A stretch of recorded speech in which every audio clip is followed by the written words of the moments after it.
Alright guys, we're just getting back from a really cool ride in the 68 Cougar, and we're back just in time to share this next episode with you guys right now. Check it on out, see what y'all think, click like and subscribe down below. We'll check back with you at the end.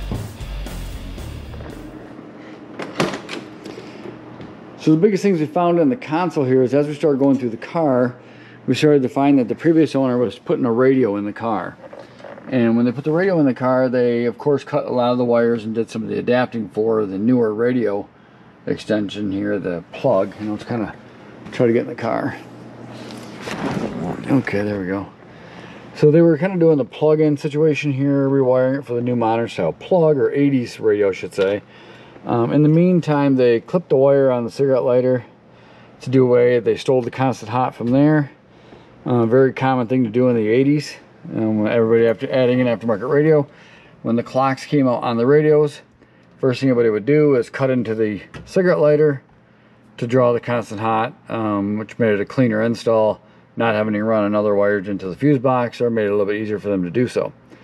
So we did take the console out, because in this particular car you do got to take the console out to do the radio, and you can see we got it all out all the way up the center here.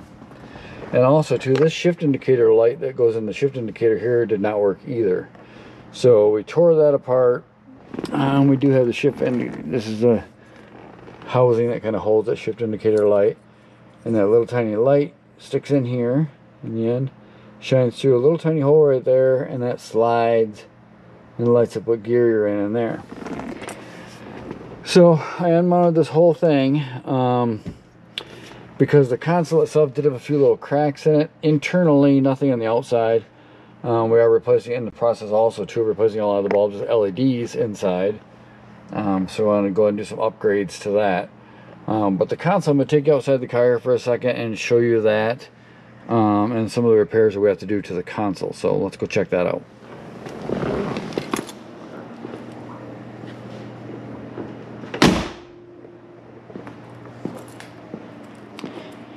So over here, this is kind of the center section here, one of the center sections, and this door was off here, and the tracking wasn't set up right in this. And now we have the door installed properly, working like it should, just like the roll-up door. Works nice. Still got to polish it all, clean it all up yet, polish it, and it'll look really, really nice. It doesn't appear like the factory holes have been cut at all or damaged, so that's good. We'll be able to go ahead and track down an original Cougar radio and put it back in this car the way it belongs. So this is the top section of the console here.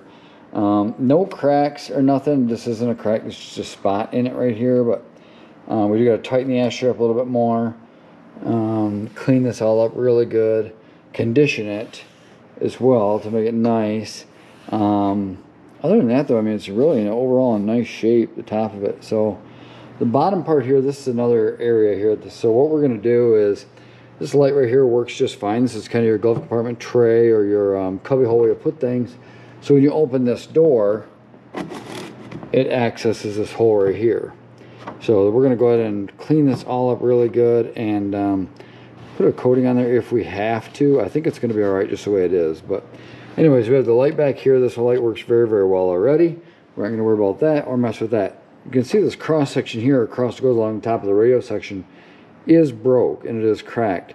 So we're going to go ahead and weld that back together, and we're also going to put a metal reinforcement up underneath back here to make sure that it stays nice and solid the way that it should be mounted in the car. So we're going to do that. Now, besides this crack right here, one of the only other areas that we found that cracked, and one's very typical on these Cougars, is right here in the mounting holes where it mounts to the floor. Now both of these mounting holes here are really nice condition. We go over to the other side. This one back here is really nice as well. But this one over here is cracked. So we're going to see if we can put a little bit of plastic weld on that from the inside to help give it a little bit extra strength. The rest of the console overall looks really good. I'm not seeing any breaks or cracks that's any major issues. This one right here is cracked all the way along here internally. Nothing to the outside yet, but internally all through here. So we're going to go ahead and flip this console over, do some plastic welding on both sides of this to kind of smooth this out and make it a whole lot stronger.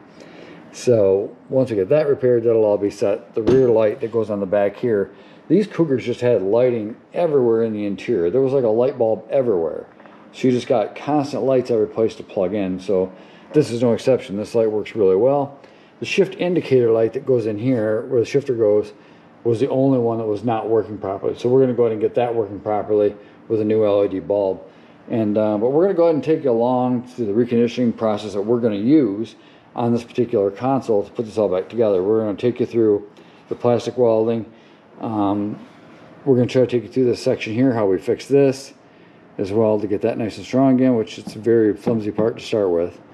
But we're going to try to get you to take along with that too. Now there's one other section I'm missing. Let me go grab that and we'll bring that back to the table.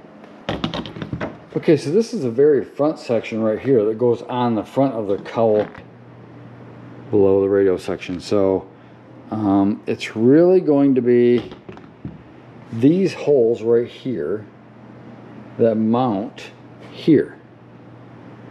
Okay, so the support beam across the back of here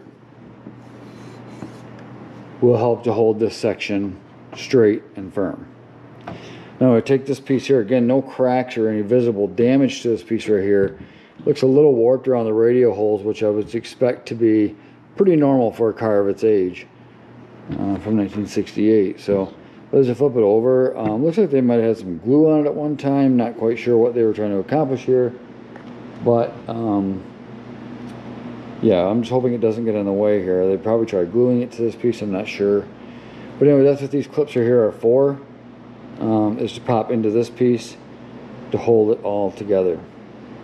So let's set this over. Yeah, that should be fine. I'm going to set this in. Maybe those holes there are not the ones. Nope, those are not the mounting holes. Okay. So the bottom is definitely.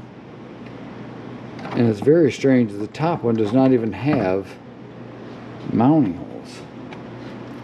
So I guess we're going to do a little bit of research and find out exactly what these are for and what screws are supposed to go through here.